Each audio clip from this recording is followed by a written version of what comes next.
On this episode of Leadership and Loyalty Tips for Executives, I walk you through the subject of governance. What is it? What does it need to be in order for your organization to exceptionally grow? Welcome to Leadership and Loyalty Tips for Executives, part of the Full Monty Leadership Series. I'm your host, Dov Baron, founder of Full Monty Leadership. If you're a new listener, new viewer, thank you for joining us. Strap yourself in. We're about to go full Monty. If you're a regular, big thank you to you for making us the #1 podcast for Fortune 500 and keeping us right there at the top in next generation leadership and a whole bunch of other great things. Thank you for sharing the show with everybody you know. Remember, we always need your help in staying relevant, so please go to iTunes, rate, review, and subscribe to the show. All right, let's strip it down and dive right in. What is governance? What is governance? It's a word that is kind of thrown around in the family office world, but oftentimes it's also in the corporate world. Oftentimes I don't think people really know what it is. And there comes a point when your organization, your business, your family is too large for everyone involved to be on that decision-making process. And you need some sort of entity that will facilitate that process. In an association, that entity is often a board of directors. And we all have heard about board of directors. And very often there's been organizations where a business, a company has gotten so big that they've gone public and then they've had to answer to the board of directors. I remember years ago having a conversation with Chip Wilson, who you may be familiar with, who was the guy who started Lululemon. And we were out for this great walk and I was spending some time with him. And we were talking about that distinction, about how much he had to hand over that decision power once the company went public. That's what it's about. You see, it gets too big. Now we've got to have this board of directors. Therefore, the members of the organization, the members of the family, the company delegates the decision making to a board of directors. And that's their job. They sort of pass on the implementation of those decisions that the board makes. Then the board has to pass that on to the team, to the staff, to the employees, etc. Now, here's the deal. Governance is supposed to be the rules and practice by which the board of directors ensures accountability, fairness, and then transparency about the decisions that it's making.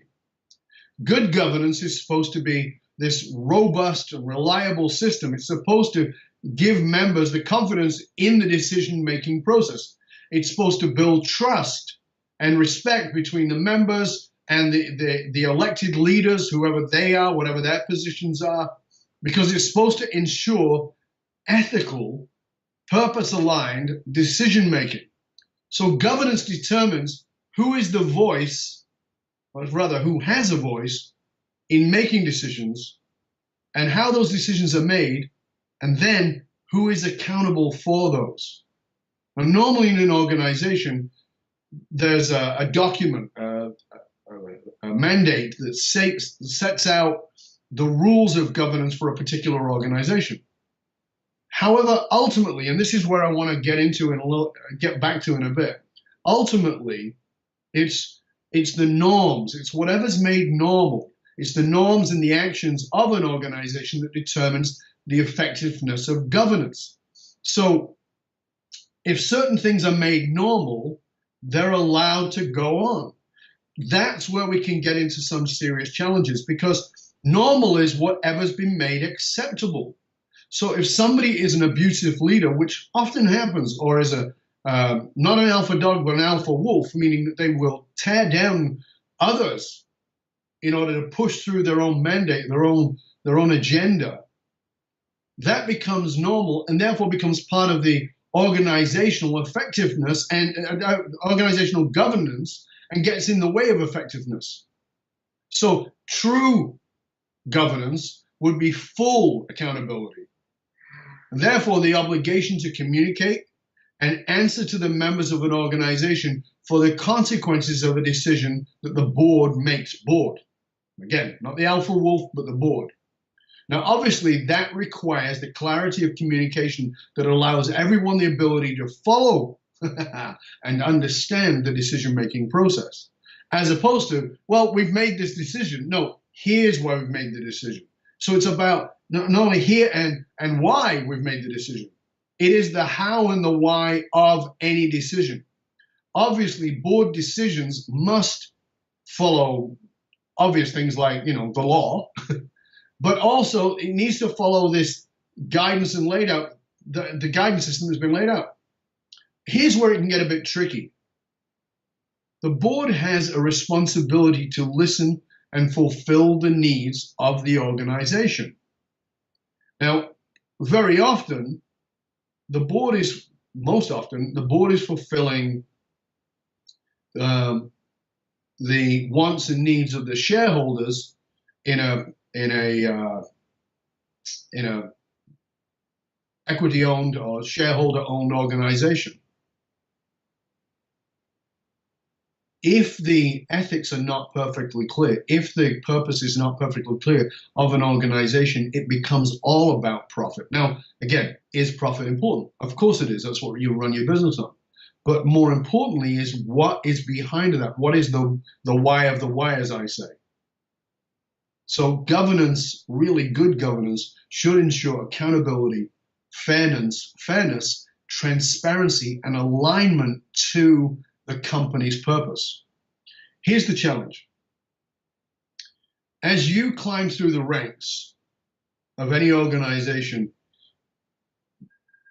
even at a level of becoming C-suite, becoming the CEO, or becoming director of the board, president of the board, or a board member, the higher the person goes in an organization, then the more authority you're likely to have. Now, here's where it gets tricky. The greater the level of your power, the greater the level you have of justification, which in turn means less and less accountability. Let's face it, the higher you go in your organization, the fewer and fewer people are willing to do what it takes to step up and tell you when you're off course or when you're doing something that is completely misaligned with the purpose of an organization. So as a person of governance, as an authentic leader, it is your job to do what it takes to openly demonstrate to your people that they can feel safe when bringing you, quote unquote, bad news. Because if there's no real governance in the way that we're talking about it, the result is that you're going to likely keep making increasingly large decisions with less and less real-time information in which to steer the ship. Think of it this way. Let's take the analogy of the Titanic. Let's imagine that you're the captain of the Titanic, and the person you've got working with you, your whole team of people around you are telling you about the situation, telling you about what's going on in the water. But let's imagine, and this is not necessarily real, but because I don't know the history well enough to say so, but let's imagine that the captain of the Titanic is a tyrannical leader, is that dictatorial leader. And the team that he's surrounded himself with is a bunch of sycophantic individuals who are just yes people. One of them reads on the radar that there's this giant iceberg ahead and begins to try and tell the captain, and the captain says, "You're an idiot." That ship will sink because everybody's in fear of the tyrannical leader rather than taking care of what needs to be taken care of, which is the ship. Your business, your family business, your organization is the ship.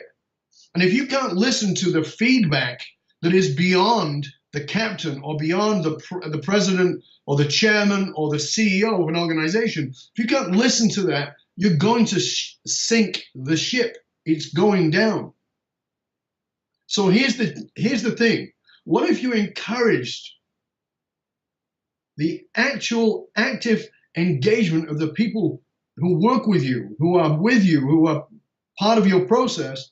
If you encourage them to point out the current problems with the organization, heck, what would happen if you encourage them to come and create You created a safe place for them to come and share the challenges with you.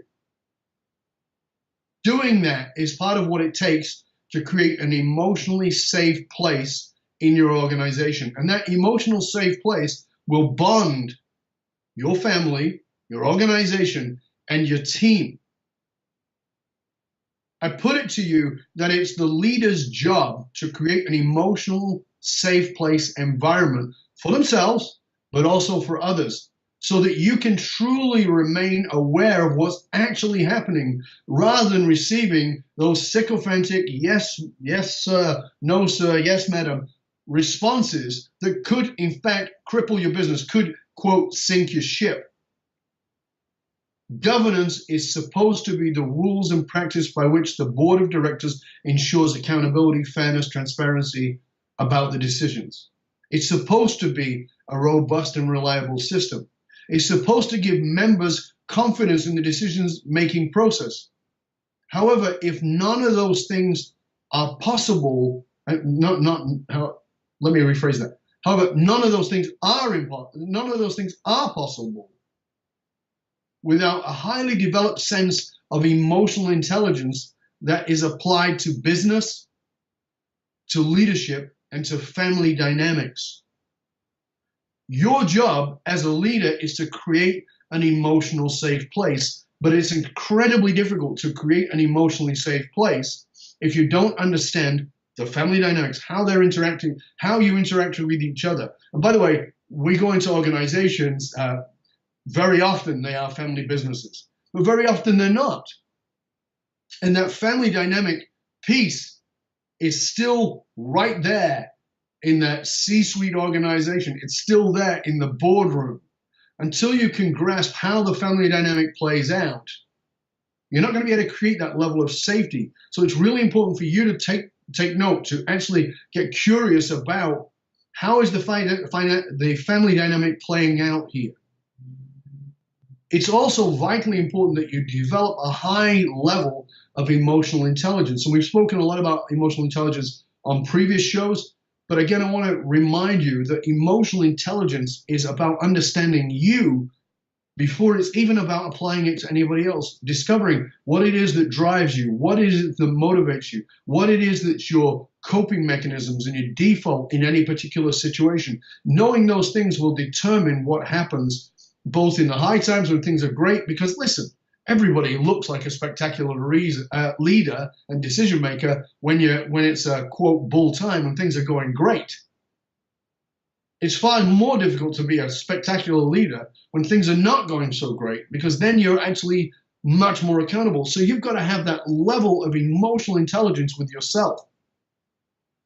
So let me ask you this: what are you going to do today, within 5 minutes of hearing this, within the next workday, to create an emotionally safe place? Because when we talk about governance, in the tactics that we talked about decision making, etc., let's not forget that true governance is understanding how to create a safe place.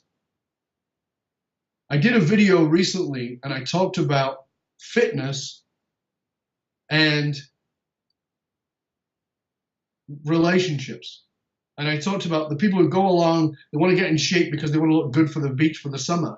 And then at the end of the summer, they stop going and they've got to repeat the cycle.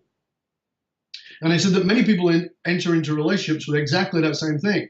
You know, they've got this idea of this romantic, wonderful thing that's going to be fabulous. But when it comes to what it really takes, they're not really going to do that. They're going to back off. This is the same thing with governance and creating an emotionally safe environment. You understand, particularly if you have a family business that's multi-generational, you understand that family business is a long game. It's not something you do for the next 10 minutes. It's not something you do for the next fad. Yes, you've got to be on top of things. You've got to be at the cutting edge to grow and develop your business. But you also got to look at how do we run this through for the next 10, 15 years, 20 years, maybe even decades. You understand that it's a long game. And yet, so often in family business, we don't understand that family is a long game.